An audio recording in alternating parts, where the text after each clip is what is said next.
Okay, in this video we will be showing how to build or rebuild a VARIO enclosed gearbox. I am Sandy Jaffe, VARIO team pilot, and I have been building, flying, and maintaining helicopters since the mid-1980s. So today we'll be rebuilding a tail gearbox for my turbine VARIO Airwolf, and it is a number 1003/80 gearbox. And if you're rebuilding and you haven't worked on it for a while, or if you're building it for the first time, you'll want to take special note when you're rebuilding it to make sure that you want the tail rotor to go in the same direction as required for the model. In my case, I've determined the direction that the input shaft goes, and I know the direction that I want the output shaft goes, in my case up into the rotor wash, and this is determined by which side the output gear is placed relative to the input gear.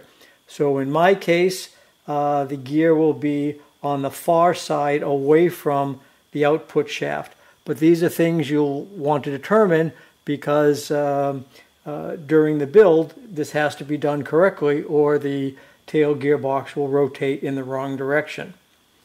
Whether it's a new build or a rebuild, you'll want to start with your parts laid out clean. If they're new, it's probably not so much of a problem. If it's a rebuilt, you'll want to make sure that all of the bearings rotate freely. They don't need to be replaced, or if they're notchy at all, please do replace them and re-grease them. That the tail gearbox is clean and free from any old grease or worn gear, or potentially a broken gear tooth or something in the inside. Everything is free of grease and Loctite. And also that you have a supply of the 5mm and 6mm shims that will be required to properly adjust the gearbox to get the correct gear mesh, which is so very important for reliable running of these gearboxes. So there are three main adjustments that we'll do while we're rebuilding this gearbox or building it for the first time. The first one, and also very critical, would be the positioning of the gears to themselves. In other words, it's important that they line up as they show on the instructions. They want to line up exactly like this, but not too far in or too far out. So in our case, we're trying to say that they want to line up exactly as they should, not too far out and not too far in. So that's one adjustment. We want to make sure that there's not too much free play and allow one gear to rotate too much, and a big gap between the gear teeth. That'll position the gears incorrectly and probably be a cause for a failure. We want to make sure they're not too tight. That'll generate heat and also apt to damage the gears and cause a failure. And we also want to make sure that there's no free play back and forth in the tail output shaft, which would allow changes in tail rotor pitch when you don't want them to be. So we want to make sure that the tail output shaft is in position and the tail pitch only change with the slider and not with movement in and out of this shaft. So as I said, the first thing I do is lay out everything. I make sure everything is clean, and one of the first things I do is we're going to assemble the input side first. And we're going to put a gear on it with no shims first to see what happens. And you'll want to have tried them on first to make sure everything works. And we're going to want to see what the relationship is between the two gears with no shimming in place. Now, the adjustment that we're going to do first is the shimming behind the input gear. In our case, this is a speed-up gearbox, so this is a 19-tooth gear, and it's going to be running against an 18-tooth gear. So it will run slightly faster. The tail rotor will spin slightly faster than the torque tube is turning. So normally, something like this would be done by putting the gearbox together, and you would have two, let me just get this in here, and you would have the two bearings in position, and we would use only two screws per side just for ease. And then we would want to check inside to see what the lineup is. The problem is that you cannot see the lineup very easily with this in place.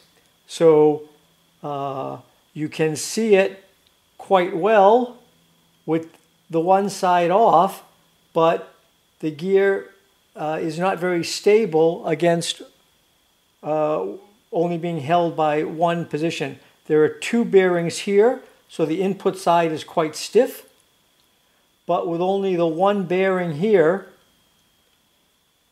this side has got too much play, so we wouldn't be able to determine the proper gear positioning.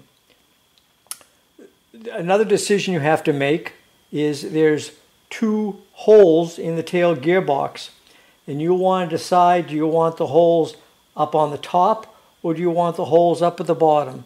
It's really your preference. Holes are there so you have access to the set screws on the gear to be able to tighten them in place and to be able to loosen them to remove the gears later. But some grease is going to come out. So where possible, I tend to assemble mine with the gearbox with the holes to the top so that grease doesn't just fall out, but I still will cover this with a piece of tape when I'm done, and this will keep the grease from getting out or keep any dirt from getting in. But again, it's your choice. So the tail rotor on the Airwolf is on the left side of the helicopter, so this is the orientation looking from the back of the helicopter that it would be.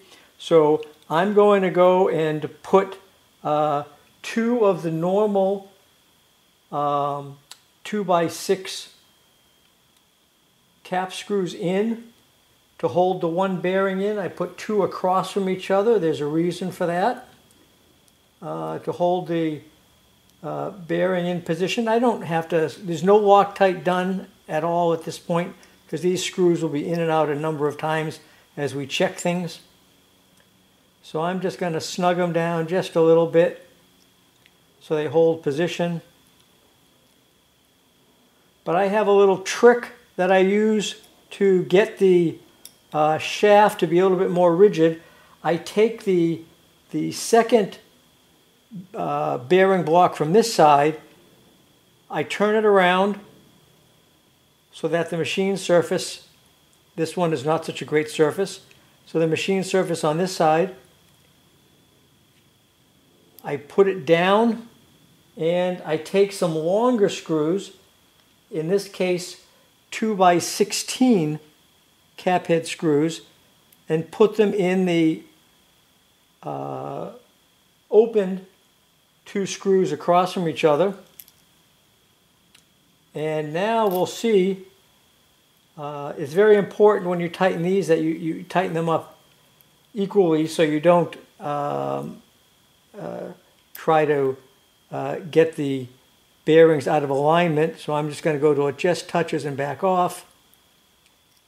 I'm going to go again until it just touches and just back off just a little bit, and then slowly snug up on this one a little bit, snug up on this one a little bit. I'll know if I'm good if the shaft will still go back and forth easily, which it does. So now the shaft is held in quite firmly, and I can in fact see in position here, I can see what the gear mesh would be. Okay, so here is the gearbox with no shims on the input side. Just as we first go to take a look at it, you can see that the input gear is way too far backwards towards this side here relative to the output gear. So you see that you see a lot more of the input gear sticking out. So what we have to do is we have to shim the input gear forward towards the center line, towards this direction, to get it to look correct. So a shim behind the input gear, behind the 19-tooth input gear, will push that gear towards the other one, and you won't have that large amount of input gear showing outside of the output gear. We're going to have to push the gear from the input side closer to the center line of this shaft. So this I can take right back out again. Again, tough to see. We'll get some close-ups in a second. And this is a little bit by trial and error. So now we take this shaft back out again. And this gear doesn't really have to be tightened in place yet or anything like that, because we're just kind of pushing it back against the bearing. So we're going to take that gear out, and we're going to put a shim in.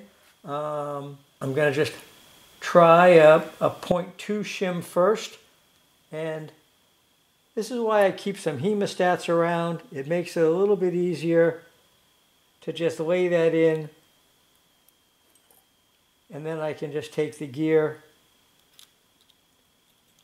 and push it down, and now I can take this gear, and normally this gear would be free on the shaft. I'm just doing it for the video right now. I just put a set screw on it so I don't have to muck around too much. And now we can see when we look in closely, and we'll get a zoom shot in just a second, that the positioning of the angle of the two gears is now correct. The gears line up exactly with each other. They're not too far down or too far up. Okay, so here's a better view of checking the gear positioning to one another. You can see, like in the VARIO instruction pictures, the two sides of the angle on the gears just touch each other. I'm not worried the least bit about the free play. We'll take care of that later. But by gravity, with this top gear here, with the output gear, just laying down by gravity against the other one, they just match very precisely. It's a little hard to see here, but I think you get the general idea. They're just matching where the gears come into each other. So it's proper shimming behind the input gear. So that's the positioning we need then for the input gear. It has nothing to do with how much free play we have between them yet, or how much backlash there is or anything. All we're doing is using the shim behind the input gear to get the lineup correct between the two bevel gears. And we'll see that this is pretty good now with, in our case, a 0.2 millimeter shim. Maybe yours would be more than that, maybe it's less than that, maybe you have to use multiple shims. It doesn't really matter. Whatever it takes so that when you look in and you can see the two gears, that they line up correctly. They line up just as the picture shows here, and you can see in real life here on the gearbox. Okay, so at that point I can take this out. Another trick that I did is there's a flat on the input shaft. I'll show you that, I guess. We'll just take the gear out again in the shim. There's a flat on this shaft, and I put a dot where that flat is. That makes it easier for me now to put the shim back in here, and I'll be able to line the set screw up on the flat very easily now that I have it marked outside where I know where the flat is. So now I can look to see, I only put one of the two set screws in, so that's where my set screw is. I push this up against the bearing. I see that my mark is right there. So I can go and just snug this down for right now. No Loctite, no anything yet, just in case. I feel that it's on the shaft. To be sure, you can loosen it a little bit. My thumb is on it, and I can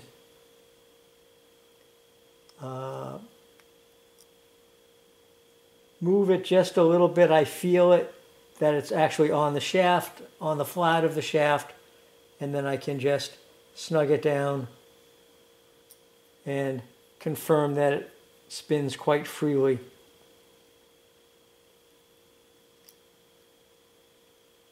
Okay, so now we're going to want to determine, we'll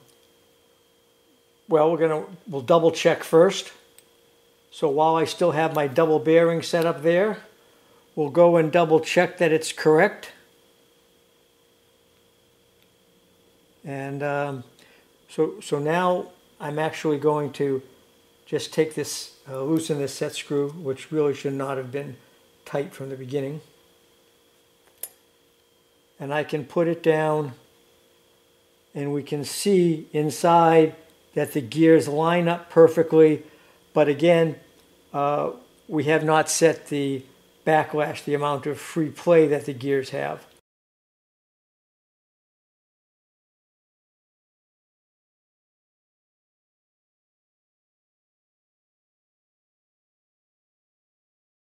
So we're going to take this bearing off here with the long screws, and we will put it right back on.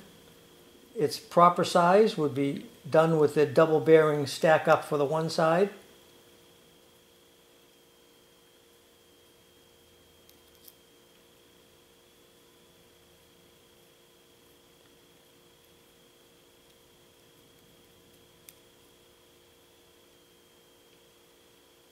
So again, you can see there's a flat on here, and I've marked where the flat, let me just take the bearing off. There's a flat right there. Take it off some more so you can see exactly. There's a flat right there, and again, I've marked it with a mark so I know just right where the flat is. So I've dropped the gear down. I'm going to put the bearing cap on where it belongs. I'm going to now take just again two opposite sides of where I did on the other side.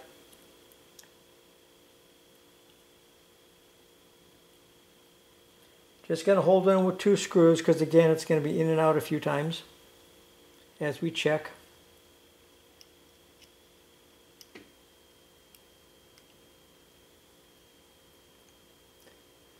In all reality, I don't even have to be putting screws in right now. I can just hold it by hand, but I'm just showing you what's going on first.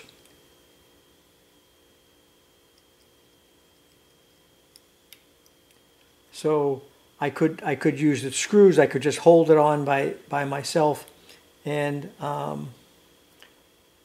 right now it turns very, very easily. But one of the reasons is it has a tremendous amount of free play. So the gear can move quite a bit.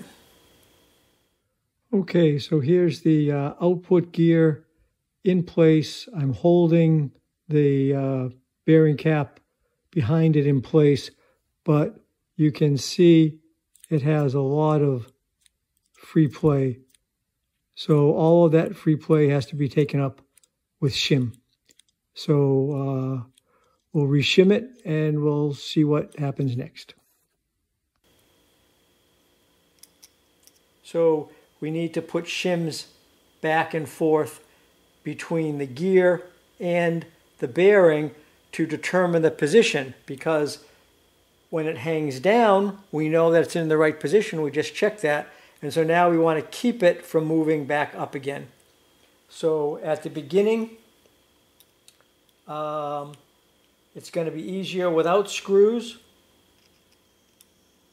So we'll again take these screws back out again.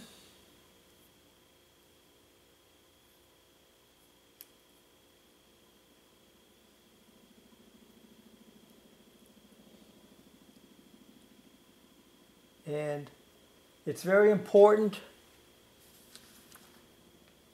that you know about these 91310 special washers here and here. These are very important, and the reason is that the shims that we're going to use, if you don't have these washers, will touch the bearing in a non-rotating area. So the shims and the bearing would be the shim size and the bearing are so close in size that without this, the shim will touch the non-rotating part of the bearing and it will not work correctly. With the shim in place, then everything would only touch the rotating part of the bearing, and this would be well, it's kind of important for both sides, but we have the sleeve on the other side, so it's not as important. But if you use full-size shims, then you mustn't use this to get rid of the in and out free play later. So right now, I know that there was quite a bit of free play. So this is the special washer that needs to be in. No, if I use any shims at all, it has to be there. That will be the last one, and that will fit right on the bearing. And it won't touch any of the non-rotating side. And you know, basically I start putting some shims in. It's trial and error. So it looked like there was a fair amount. So I just put some in. I put the one special one on. Rather than screw it, I'm just going to hold it tight. And I'm going to rotate. It still rotates freely. No binding or anything. So what I'm looking for is to get it to bind just a little bit, and then I'm going to back off some. So I'm going to take that special one off because it has to be the last one all the time.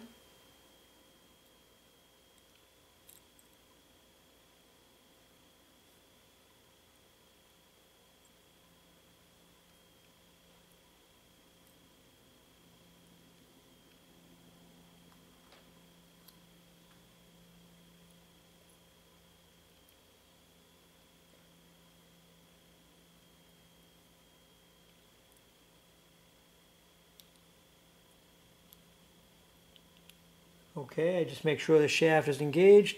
I hold it tight.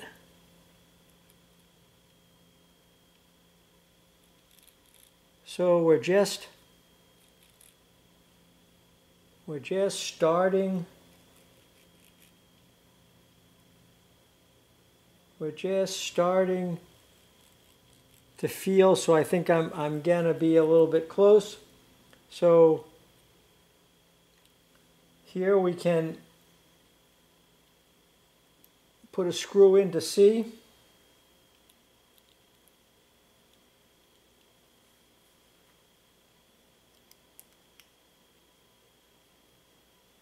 Make sure everything's in tight here. Well, I mean, make sure all the shims are compressed properly. Make sure that oh, I see what happened. So I let the shaft fall down, my fault. Okay, so the shaft's sticking out, so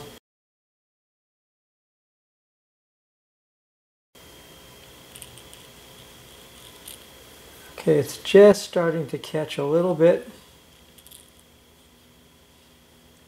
So I don't think there can be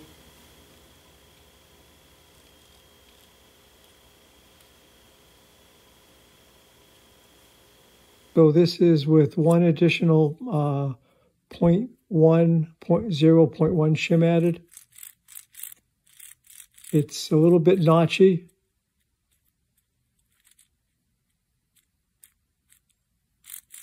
You can hear it. And there's like no free play. If I hold this,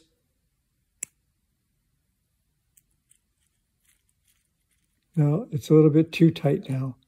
So that's just a bit too much.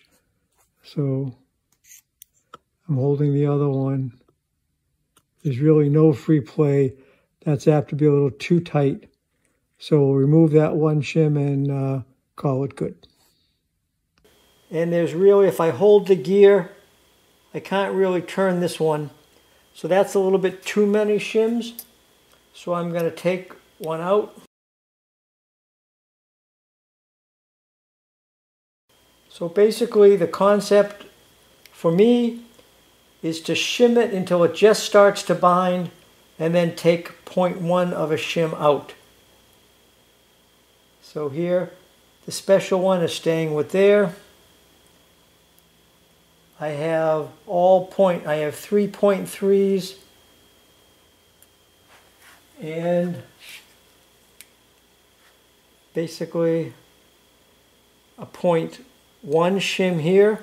So I'm going to remove the 0.1 shim.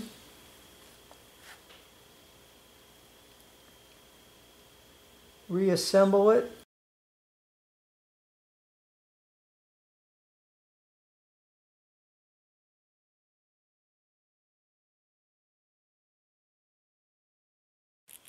Okay, so now it again turns very freely.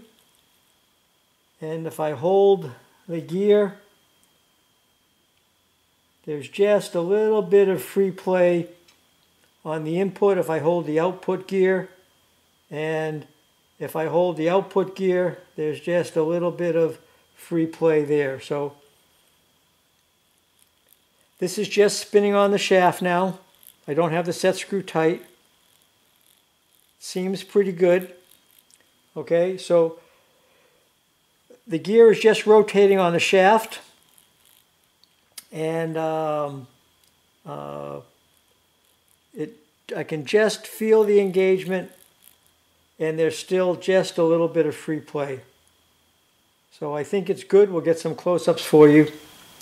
And okay, I put quite a few shims in there. It moves just a little bit. You can see it moves just a little bit. The makes a little bit of noise, not too bad. If I hold one, you can just, or if I hold the input shaft, and so that's two adjustments now. we've got the gears lined up, and now we got the gear positioned for backlash. But now we're going to check to see how much free play we get on the output shaft. So in this case, again, still don't have to tighten that gear down yet. I'm going to take the opposite bearing cap off.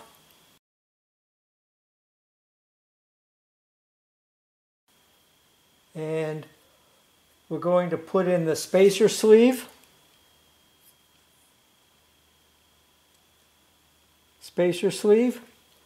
And I'll assemble it with just the one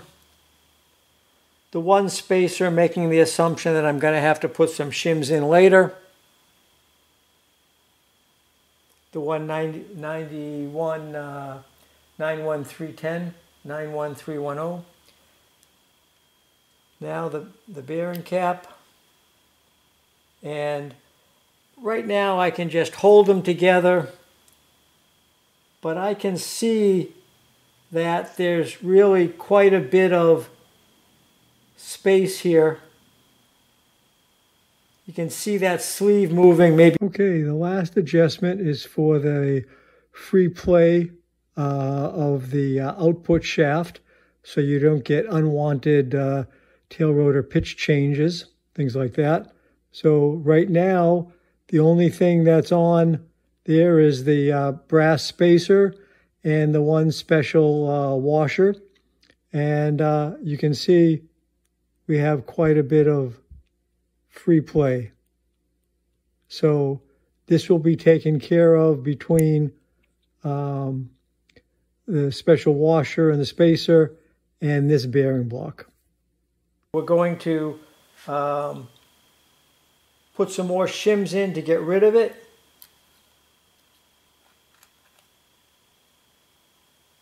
So it was quite a bit. So I'm going to put quite a few shims in.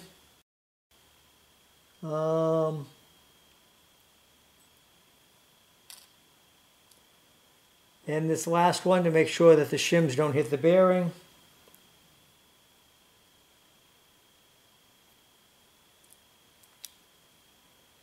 Hold the things together now.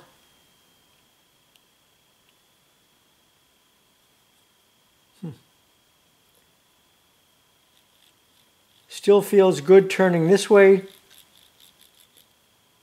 And there's just a little bit, I can detect that there's just a little bit of freedom there. So I'm going to put one more thin shim in. I think a 0.1. Yeah, a 0.1 millimeter shim in. The special one. Just holding it together here.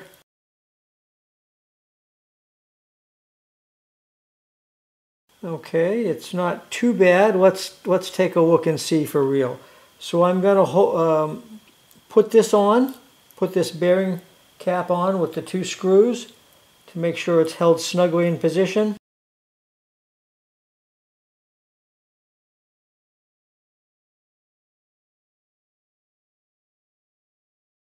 Now I want to actually position and check for free play. The gearbox itself feels good, but so now I want to put one of the set screws in for the output gear. So one of them was in the gearbox, which it is, and I can put a wrench in there, put an Allen wrench in.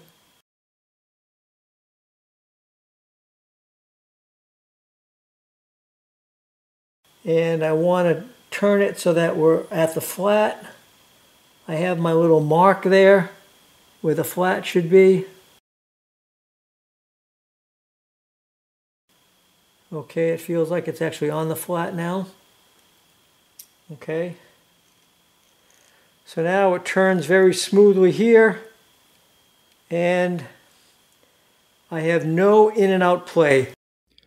Okay, so now the end play of the output shaft has been taken care of. I'm using quite a bit of force now back and forth, and nothing moves, you can hear the tail gearbox spins quite freely.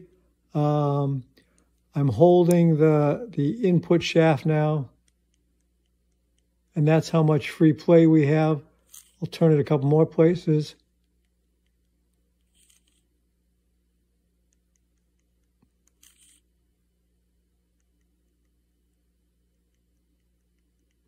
So we have a little bit of free play. There's no end play. We know the gears are lined up correctly, and then just that little bit of freedom between the teeth that if I added the one more 0.1 shim there, that would get too tight. So this is what it's supposed to be like. This should be a very reliable gearbox right now. So we just have to put the other screws on. And again, just while we're here, you can see I've lined this up. I've lined this up so that the shaft just equals the end of the bearing. The full diameter of the shaft equals the end of the bearing. That's where I've determined the proper positioning to be. I put the dot on so I know right where to tighten up the set screw. And a few more screws, and put some grease on it. You don't have to fill it with grease, but good high quality grease, the extreme grease or gear grease that sticks to gears would be good. And back cover, and then a piece of tape over these two holes, or one piece of just black electrical tape over here, and that'll take care of anything leaking out from there. So that's all three adjustments. We've got the positioning, we got the free play between the gear teeth taken care of, and now we've got the end play. So to review, the positioning is done by the shimming on behind the input gear. The free play between the gear is done by the shimming behind the gear itself in the bearing block. And the free play to keep the shaft from moving is done with shims on between the spacer and the bearing. This is the completed VARIO gearbox rebuild, still before grease. You can hear it runs very, very smoothly. And in the case of this gearbox with 19 teeth on the input side, that's the back gear, and 18 on the output side, that's the front one here. We actually have to spin it 19 times to make sure that each tooth intersects with every other tooth, to make sure you don't have any binding and there's nothing wrong with any of the gears. What I'm going to do right now is hold the output gear as still as I can, and you can just, that's how much free play we have. That's a good amount, a proper amount, to make sure there's no binding. We'll check in a few other locations here.